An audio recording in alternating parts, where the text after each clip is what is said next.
In the previous one, I showed you how we can start up a server and then we handled one incoming route. But in reality, your app is likely to have multiple routes, and so you need to be able to listen for and handle requests to all different routes.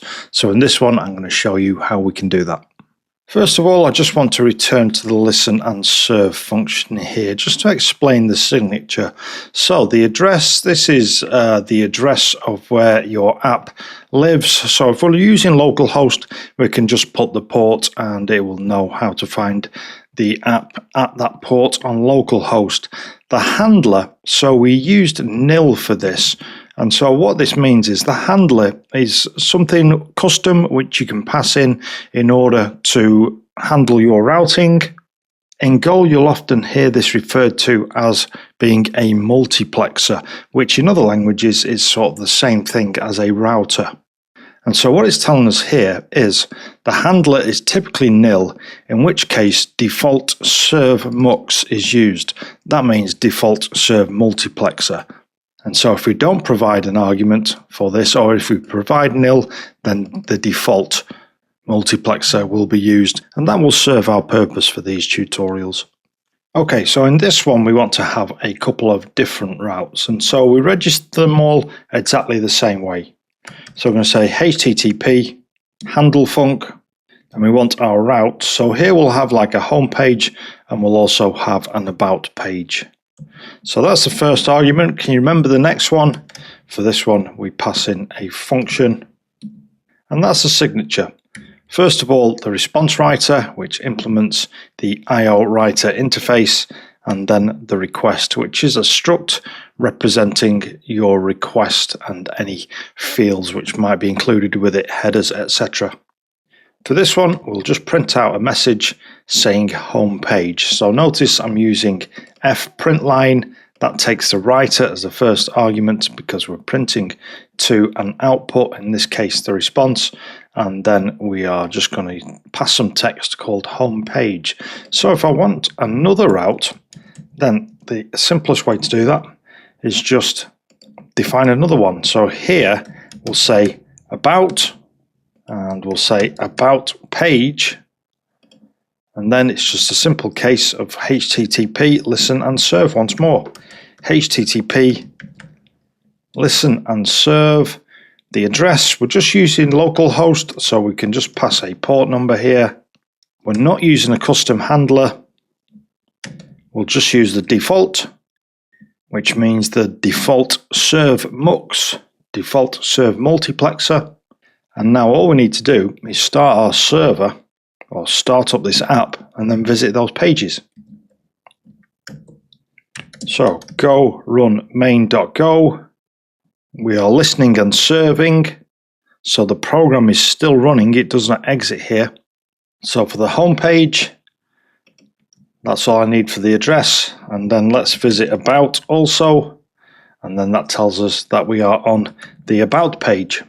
If you're enjoying this stuff, by the way, make sure you check out my Build Your First Go app course, because in that one we create loads of our own custom routes and custom handlers. Really cool stuff. I'll leave a link to that course down in the description. Each call to HandleFunc registers a path and a handler. So the path is the route and the handler is the function which is going to actually handle the incoming request. The path determines which function runs that given request, which handler runs that given request, and all handlers run on the same server and on the same port. When the request comes in, Go looks at the request path, finds the most appropriate handler. For example, visiting about runs a handler registered for about, and the paths must match exactly as written. So a request to about will not be handled by the / endpoint, the home endpoint.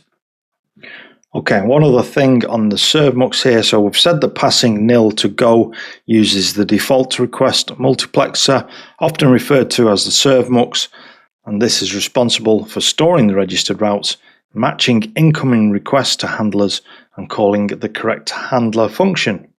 So when we use HTTP HandleFunc, we're registering routes on this default ServeMux. Okay, so plenty of info there. I think you should now be in a position where you can actually register your own routes and spin up your own server. So here's a challenge. Write a program that starts a HTTP server on port 8080, register 3 routes, the one which will just be the base route, a contact route, and also a help route, and then return a different message from each one. Run the server, visit each page in your browser, just confirm that you're seeing the correct response. Sure you can do this, pause me now and give that a go. Okay, so I already have the home page one. Next what we want is a contact endpoint. So again, HandleFunc. The first thing we pass in is the path or the route and then the handler. So this function here, this is the handler. And we're using anonymous functions for this. 2 arguments, response writer and request, and then inside of there, whatever you want to do. So what we want to do is print some text to the response.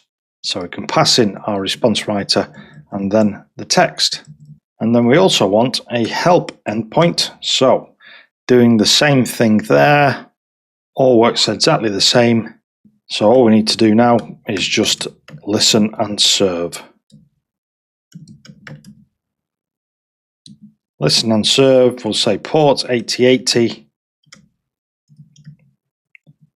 We want to use the default ServeMux.